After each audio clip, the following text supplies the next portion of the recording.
I'm curious. I haven't seen any ITV personally, bar the odd clip or two that pop up on your in kind of social media, because the Virgin Media thing isn't compatible with. I don't quite know what's going on, but you're not getting much ITV. I haven't seen any of O'Neill.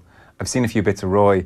Like, I don't know who knows what Risteárd's Russia is going to be? Is this a TV review? Is it? I don't even know. But have you seen much of ITV? Have you been impressed or otherwise? I haven't seen Martin. No, I haven't seen Martin. But one of the things that struck me recently about Martin is that he was kind of absolutely defending, the way they played against Denmark. And if it wasn't for the fact that, they scored 5 goals, we could have won that game.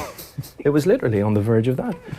But I'm not sure our Roy and himself... Bilic. Bilic and himself the other day was fantastic. I mean, you really wonder why Roy is in the studio, because he just looks like he hates talking. Yeah, he does.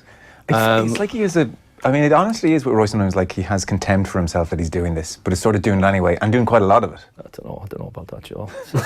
Nonsense. What are you doing talking about football? You played it to a high level. Well, Keith played anyway. Not about a high level, but did his best. Got sent off from the Euros.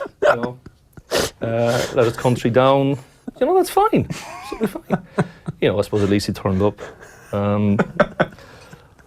But did his best. But his haircut, embarrassing. You want to sort yourself out, Keith. You go on national television. Take a leaf out of Dara's book, is what I'd say. Give yourself a proper haircut, a bit of grooming. Has he had a shave, by the way? I haven't seen ITV. He's had a shave. He's had a shave. Him and Bilic kind of have a little bit of they'll have a zing off each other. It's good. Oh, do they? Oh, there was a great bit of Bilic actually deigned to touch him during. How did that go down? Yeah, and Roy just kind of went. Don't do that again. Yeah. I mean, it was literally like it happened in slow motion. It was like, you do that again, your face will be on the back of your head. Bilic is very relaxed. Like at one point, Mark Pugac wanted him to talk about VAR, and Bilic just said, "To be fair, I don't care." Yeah, I just don't care. I don't want to talk. Did he say that? Yeah, because Pugac really wanted to get into VAR. Yeah. I think English punditry still is very focused on incidents.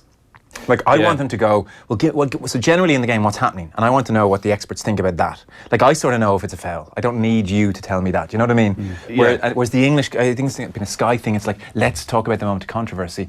And like, Bilic was sort of saying, look, can we talk about the Coutinho goal? Let's talk about the game. Yeah. And Pugac was, we will in a minute, which means they're in an ad break on ITV. Yeah. And they went to Ian Wright and Gary Neville, and then it was Bilic's turn, and he just... But definitely there's friction there that I don't think they were planning on between Bilic and Keane. It's not like, I don't think it was a directive by the director. I think it's just happened, and it was Bilic just talking about Croatia having beaten Nigeria, that all they have to do is get a draw with Argentina and beat Iceland, and Roy's like, so that's all they have to do.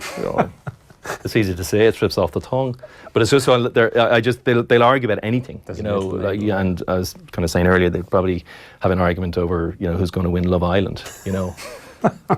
I think Megan is favourite for me. I think she's very, very good. I think Megan's overrated, to be honest. I think Alex has the best chance. Alex is I think Alex has done very well. Danny Dyer's just not up to it.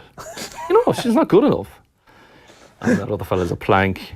Adam Ayal's a good lad. He's okay. He's a good lad. But he needs to get a haircut, like you, Keith. Oh dear.